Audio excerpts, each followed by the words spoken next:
l'adrénaline, le plaisir d'être sur scène, le plaisir d'être en équipe, le plaisir d'être sur la route, d'être loin de chez moi, de faire du rock, de faire une musique très, on va dire, populaire au sens noble du terme, c'est-à-dire faite pour faire danser les gens ou les faire crier, ou voilà, faite pour plaire à un public comme ça de masse. Et tout d'un coup me retrouver au contraire seul ou avec mon ingénieur en studio, en introspection complète ou en tête-à-tête avec un réalisateur pour essayer d'aller au plus profond des sentiments humains, d'aller expérimenter des choses, de travailler à la seconde près ou à l'image près, tout ça.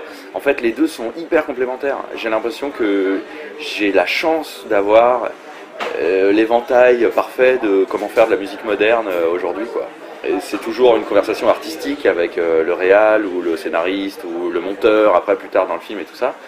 Et avoir cette énergie scénique avec un groupe de rock et tout, c'est génial, j'ai tout quoi, j'ai tout. Donc je suis très heureux. Et les contraintes sont uniquement des contraintes de planning, puisque les deux imposent quand même d'être très disponibles. Et ça, c'est vrai que c'est un petit peu l'enfer à ce niveau-là. C'est-à-dire que ma vie, il me laisse plus aucune place, quoi.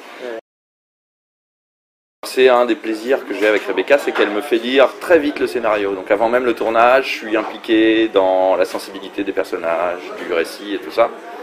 Et donc c'est un processus qui prend beaucoup de temps, puisque je le lis peut-être entre le moment où je lis le scénario et le moment où on finit le film, il y a peut-être 1 an et demi qui se passe. Donc on a le temps vraiment d'approfondir, on a le temps de se tromper, de changer d'idées, d'expérimenter, on a le temps de passer du temps ensemble en studio. Ça c'est un truc qui est génial aussi avec Rebecca, c'est qu'elle vient vraiment, on reste tard à faire la musique ensemble, quoi. On crée vraiment le truc ensemble, ça c'est vraiment génial. Il y a une sensation de mutation permanente dans l'élaboration de la musique avec elle, qui est parfois assez difficile, puisque en gros en musique, une fois que tu as enregistré ton quatuor, s'il faut changer quelque chose, ça veut dire qu'il faut rappeler tout le monde, donc c'est parfois compliqué, et en même temps ça permet de chercher en permanence. Et Dieu merci d'aller vers quelque chose de mieux en mieux, mais du coup c'est vrai que c'est un vrai travail de collaboration, je compose quelque chose, elle le place, elle me dit j'aime bien ce son là, mais j'aime pas cette mélodie, ou le contraire, j'aime bien, et donc on retravaille encore, on essaye à l'envers, elle vient au studio, je rejoue avec elle, on change les notes, elle est capable de me dire ah cette note là, non il me faudrait plus aigu, alors qu'elle, pas forcément avec un langage très musical, on arrive quand même à... C'est assez passionnant. Parce que souvent les autres films, le montage est quelque chose d'assez figé. Et je sais dès le début, à tel endroit il faudra de la musique, à tel endroit, voilà. Je sais à peu près la longueur des séquences et tout.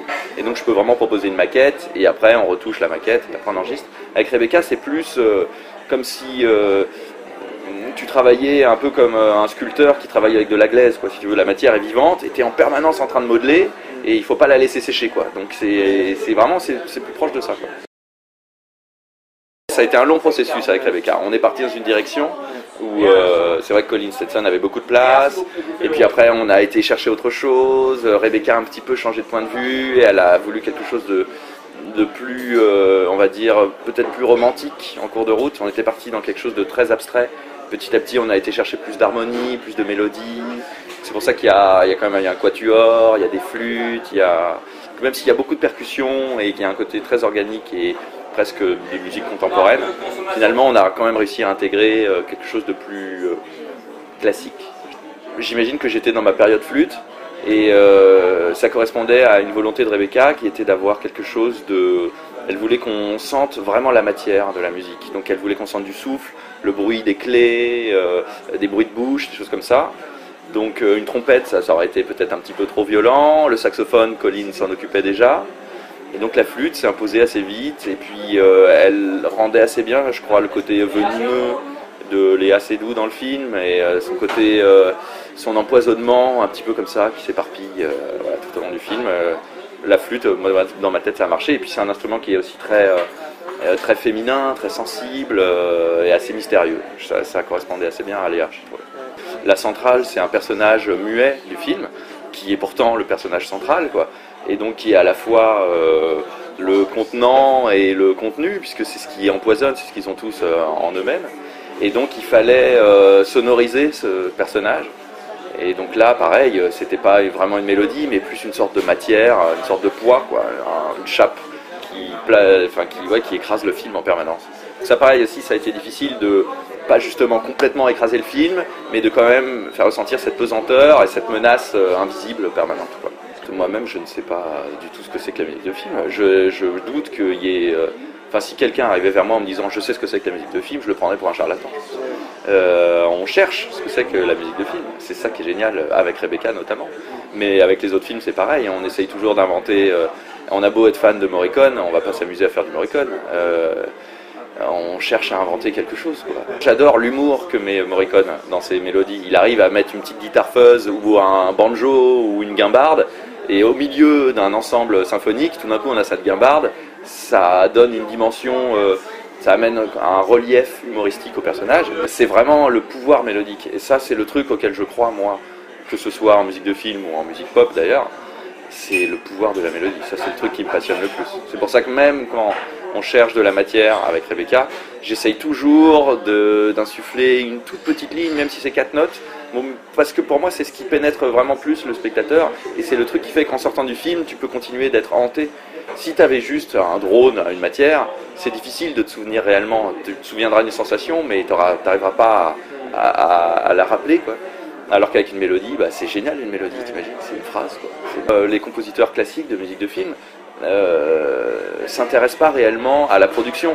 C'est-à-dire ils vont composer leur bordel, hop, ils vont enregistrer un orchestre, voilà, et puis après il y a ce qu'il y a et c'est tout. Alors que moi, une fois que j'ai mon orchestre, j'ai mon studio, j'ai mon ingénieur Jack Lehana avec qui on a une complicité intense, et donc on va s'amuser à aller mettre de la saturation, mettre de la reverb, mettre de l'écho. Moi je rajoute mes synthés puisque c'est ma passion. Donc on arrive à créer des textures en plus des mélodies. Donc ça c'est le paradis. J'ai appris déjà grâce à Populaire, par exemple, au travail avec Emmanuel d'Orlando. J'ai appris à travailler avec un orchestre, avec Rock de Casbah aussi. J'ai appris à utiliser des textures, on va dire classiques, vraiment les cordes, les bois, les cuivres. J'ai compris comment travailler avec cet outil-là, que je connaissais à peine en fait d'avant. Donc disons que maintenant je suis plus timide. Si on me dit qu'on veut un grand orchestre, ça me fait pas peur. Alors qu'avant, je disais, je ne sais pas le faire. Je ne savais pas le faire à l'époque de Belle Épine, par exemple. Et je pense aussi que travailler à l'image, c'est quelque chose dans lequel on progresse énormément de film en film. Apprendre un rythme, apprendre à comprendre un montage, en fait, connaître les effets, les trucs qui marchent, les trucs qui marchent pas. Et puis... je sais pas, ouais, moi c'est nouveau, je me considère encore comme un débutant là-dedans, hein. Ça fait pas longtemps que je le fais, et j'apprends à chaque fois, quoi, c'est sûr. Moi ce qui me passionne le plus, c'est la mélodie. Quoi qu'il arrive, que ce soit une flûte ou un synthé, on reconnaîtra, j'espère, ma patte et mes intentions, mes influences. Et moi j'essaye toujours de faire quelque chose de sentimental. J'essaye toujours de faire quelque chose qui provoque une émotion, et donc j'espère que quel que soit le genre, je me dirigerai vers ça. Je pense que ça rassure les réalisateurs aussi d'avoir ça, de se dire « Ah, il est cool ce mec, c'est le mec de Phoenix ». Ça c'est sûr, et ça fait une sorte de démonstration de savoir-faire, quoi. C'est-à-dire que les mecs se disent qu'a priori, un mec qui joue dans ce groupe, il doit quand même connaître un petit peu le métier de musicien. Donc je pars avec un bagage positif. Et puis ça peut aussi amener à des malentendus, puisqu'il y a des gens qui s'imaginent que je vais faire du Phoenix, ce qui n'est pas du tout le cas, puisque moi de Phoenix je suis juste un accompagnateur, je ne participe pas à la composition. Donc du coup, je crois que ça y est, les gens ont compris maintenant qui j'étais vraiment.